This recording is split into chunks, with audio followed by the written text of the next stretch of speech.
partying at the famous intersection of Portage and Main to celebrate the NHL's return to the Peg. A premature celebration? I'm Jackie Delaney. This is Newswire.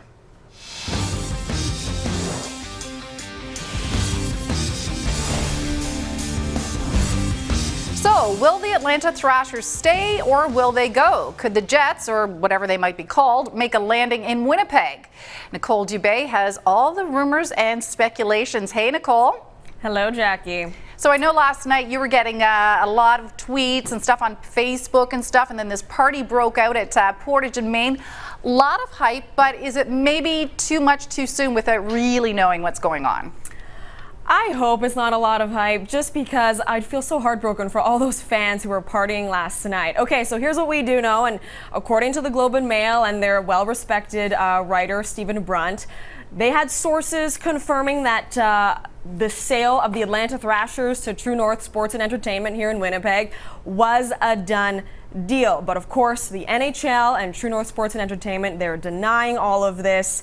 The Globe has even stated that the Thrashers were True North's intended target all along. Of course, we don't have any confirmation on that whatsoever. But Jackie, they say where there's smoke, there's fire, and what can't be denied is the fact that the Globe and Mail is owned by David Thomas, and he's the gentleman who's partnering with True North Sports Entertainment to get an NHL team back here in Winnipeg. So we still have to wait and see what exactly happens. According to the report, there could be an official announcement as early as Tuesday here in Winnipeg, and even NHL Commissioner Gary Bettman is said to be coming into town. But of course, the NHL is denying that as well. All right, we're going to talk a little more about all of this, of course, with the Sun, Steve Simmons, in just a moment. But Nicole, before I let you go, what's the scene there now at Portage and Main? Everything back to business as usual there today?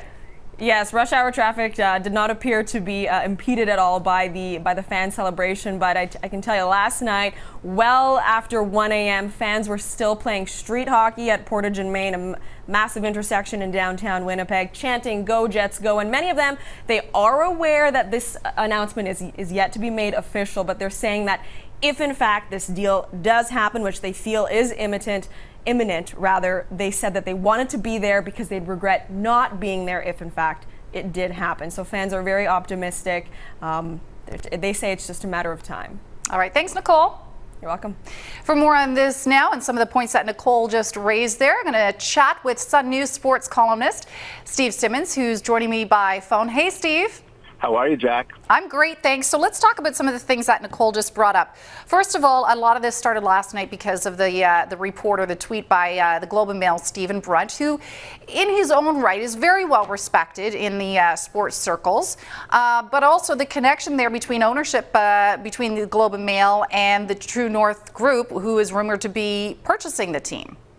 Well, the Globe and Mail for almost, I would say, better part of a year has almost done agenda reporting.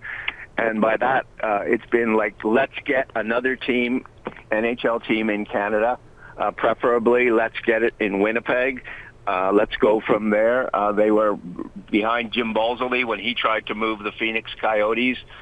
Clearly, this is even more in-house, so to speak, because David Thompson, is from the Thompson family that founded or owns the Globe and Mail, one of the wealthiest families in Canada, and is the major investor in True North, which will end up owning the Atlanta Thrashers.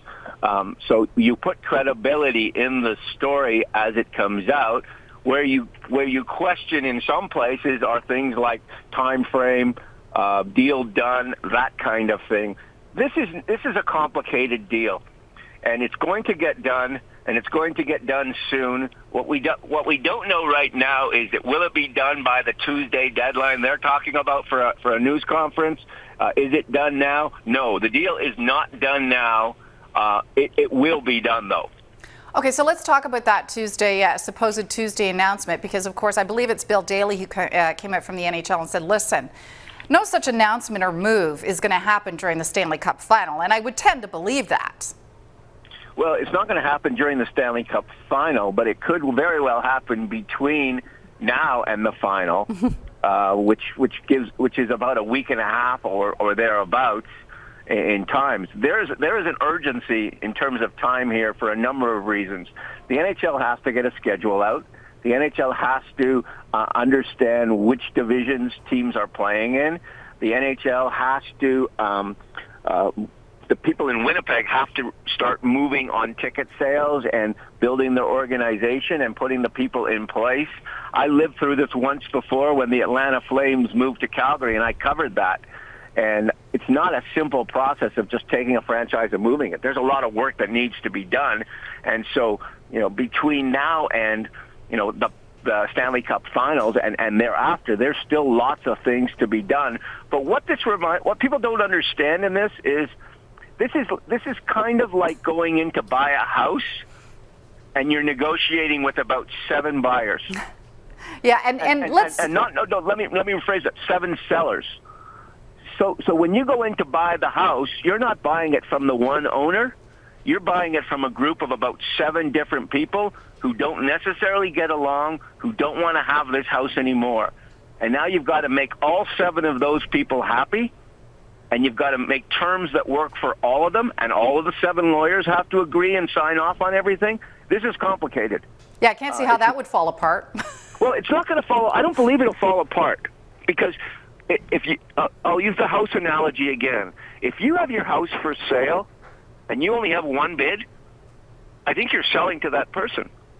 Yeah, but Steve, there's speculation, though, that there is perhaps still a group and perhaps still having talks with the owners of the Thrashers to keep the team in Atlanta. So it's not like, people in Atlanta have completely washed their hands of it. And I'm hearing, isn't there a rally even tomorrow in Atlanta, a Save the Thrashers rally?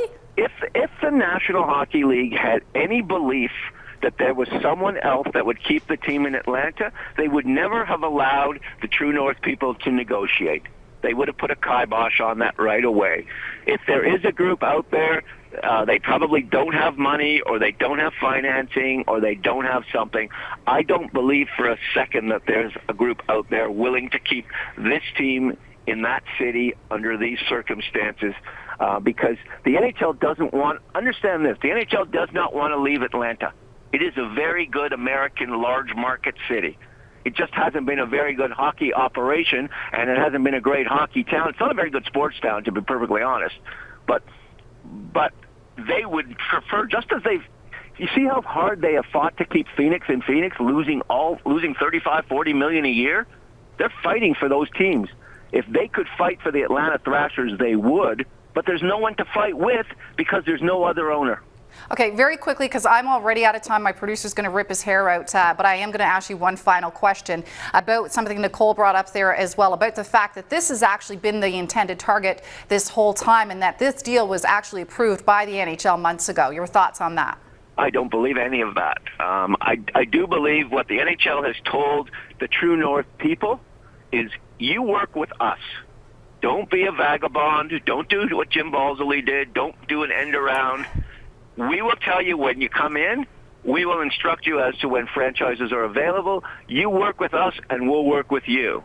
And they have done that so far. And if Phoenix, for example, if the city of Glendale 2 weeks ago had basically voted down that $25 million gift that they're giving the National Hockey League, then the odds are the Phoenix Coyotes would be the target. So I don't buy that revisionist history stuff at all.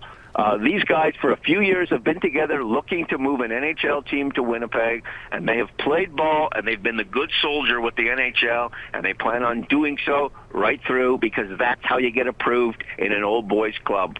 All right. Steve Simmons, thanks for playing nice with us today. All right. Take care, Jack.